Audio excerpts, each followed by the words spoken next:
E essa reforma tributária aí é boa ou ruim? Nesse vídeo falaremos sobre a atual tributação do consumo no Brasil e quais são as principais mudanças que estão sendo propostas com a reforma tributária. É verdade que essa reforma vai aumentar a carga tributária do Brasil? É verdade que vai prejudicar o investidor, o empresário, o consumidor brasileiro? Falaremos sobre isso e muito mais nos próximos minutos, então vem com a gente.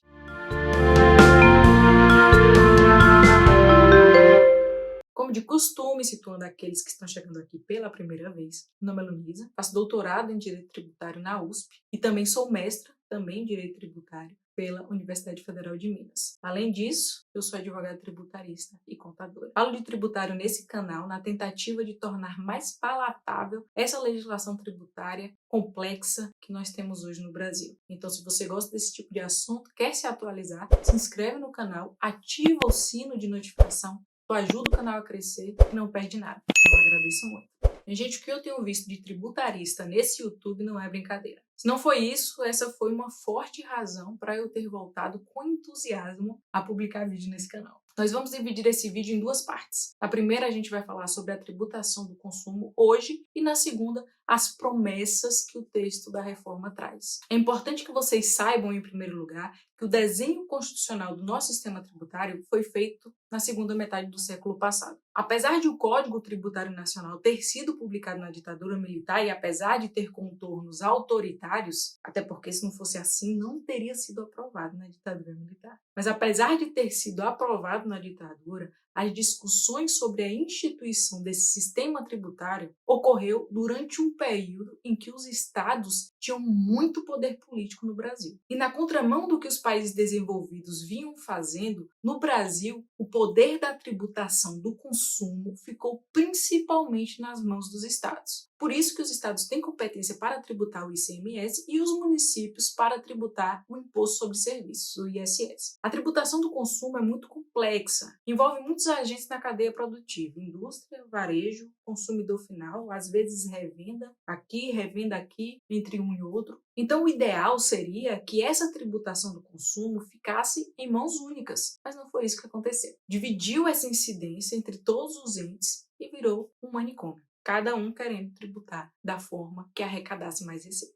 Como eu já falei aqui em outra oportunidade, a União ela tem competência para tributar o Imposto sobre Produtos Industrializados, a Contribuição para a Seguridade Social, COFINS, o Programa de Integração Social, o PIS. Os estados têm competência para tributar o Imposto sobre Circulação de Mercadorias e Outros Serviços, o ICMS, e os municípios têm a competência para tributar sobre o ISS, Imposto sobre Serviços. Percebam que uma das mazelas dessa distribuição política de poder é a guerra fiscal entre os estados e os municípios. A guerra fiscal é uma competição entre os entes federativos, geralmente entre estados e estados ou entre estados e municípios, para atrair empresas e atrair investimentos. Essa disputa de poder é realizada por meio da concessão, principalmente por meio da concessão de incentivos fiscais, como isenções, reduções de base de cálculos, redução de alíquotas, entre outros. Aí, por exemplo, o Estado do Espírito Santo ele diminui o ICMS importação sobre as importações que lá ocorrerem.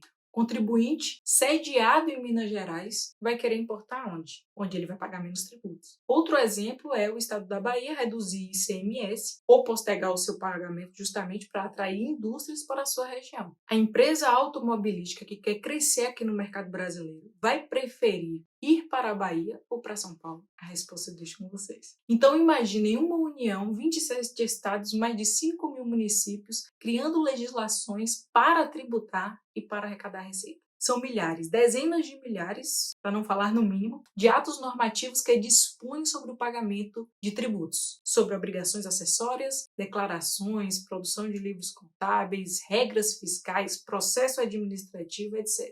Além disso, legislação que dispõe sobre cálculos complexos que envolvem toda uma cadeia produtiva. Em tese, o imposto pago aqui na indústria ele tem que ser abatido no varejo, que tem que ser abatido na lojinha da revenda, que tem que chegar no consumidor final. Surgem questionamentos, é possível tomar crédito de uma despesa que teve? Mas como você vai saber se pode tomar ou não? Vai perguntar para quem? Para a Receita Federal? Para a Procuradoria da Fazenda Nacional? Para o Estado? Para a Cefaz do Estado? Para o Judiciário? Mas qual é o tributo que incide sobre aquela operação? ICMS ou ISS? qual o estado para o qual eu vou arrecadar? Mas naquela situação o estado acha que incide ICMS e por outro lado o município acha que incide ISS. Mas talvez se o contribuinte se basear na Constituição haja menos dúvidas. Será mesmo?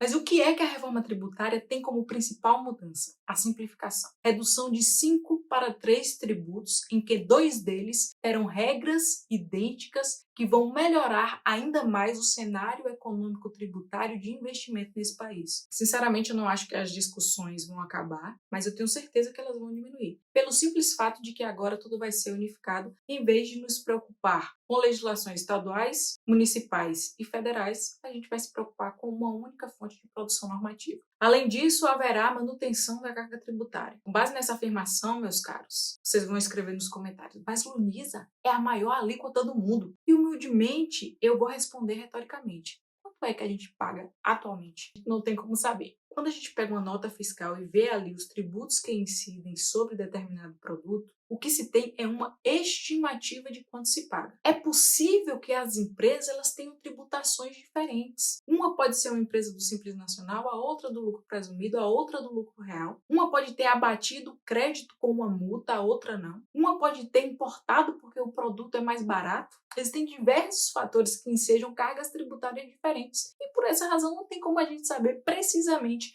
qual a carga tributária que a gente paga hoje nesse país. Com a reforma, vai ser possível verificar a carga tributária sobre o consumo. A gente vai saber exatamente o que a gente vai pagar. Pelo menos é o que está no texto. Eu já aproveito a oportunidade para me desincumbir de qualquer ônus, no caso dessas afirmações serem todas frustradas no custo da reforma tributária. Porque, como eu tenho falado e repetido, estamos aqui falando de poder. Um poder que envolve muita receita arrecadada. Eu não assumo esse BO. De qualquer forma, essa simplificação, essa redução por si só já garante um mínimo de redução de benefícios fiscais, de regimes especiais, de legislação tributária, de horas de estudo sobre obrigações contábeis, para que no fim das contas o contribuinte ainda fique em dúvida. E dependendo da assessoria tributária que é comprada por aí, mais dúvida ainda. Então, gente, sinceramente, para mim que advogo em todo o Brasil, em vez de procurar por obrigação fiscal no município de Cabral-Brol, na Bahia num dia e no outro no município de Sinop, no Mato Grosso, já vai me fazer muita diferença. Já vai me fazer muito feliz. E também para o contribuinte que tem medo de tomar um crédito, tem medo de ficar mal na fita com o Estado,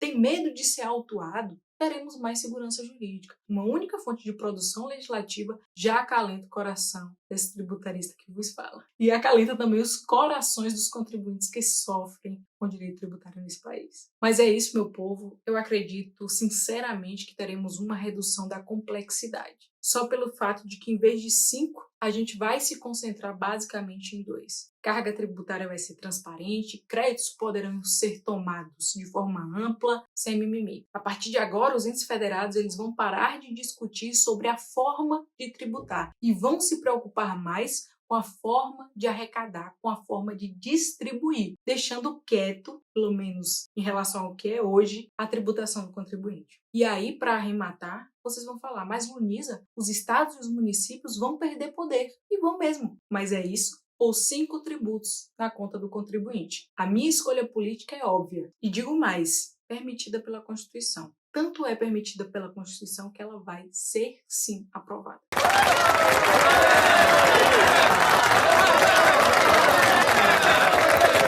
Finalizamos com mais um vídeo, regado de muita expectativa por aqui, eu confesso, mas continuaremos acompanhando os desdobramentos da aprovação da reforma tributária e, com certeza, elas serão pautas de futuros vídeos. Mas olha, não esquece de curtir, compartilhar e se inscrever. Conto contigo e agradeço a audiência. Um abraço, tchau, tchau.